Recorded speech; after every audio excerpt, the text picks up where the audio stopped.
باپ وہ عظیم ہستی ہے جس کی محنت کا ہر قطرہ، جس کے پسینے کی ہر بوند اولاد کی زندگی کو سنوارنے میں خاموشی سے قربان ہو جاتی ہے۔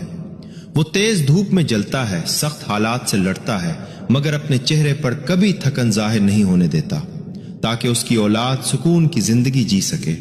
وہ اپنی خواہشوں کو دفن کر دیتا ہے، اپنے خوابوں کو ادھورا چھوڑ دیتا ہے، صرف اس لیے کہ اس کے بچوں کے خواب پورے ہو سکے۔ اس کی خاموشی میں بے شمار کہانیاں چھپی ہوتی ہیں، اس کی مسکراہٹ کے پیچھے ہزاروں فکر اور ذمہ داریاں ہوتی ہیں، مگر وہ کبھی شکوہ نہیں کرتا۔ باپ وہ سایہ ہے جو خود دھوپ میں کھڑا رہتا ہے مگر اپنی اولاد کو ٹھنڈی چھاؤں دیتا ہے۔ وہ کبھی اپنے دکھوں کا ذکر نہیں کرتا، بس دن رات محنت کر کے اپنے بچوں کے لیے آسانیاں پیدا کرتا رہتا ہے۔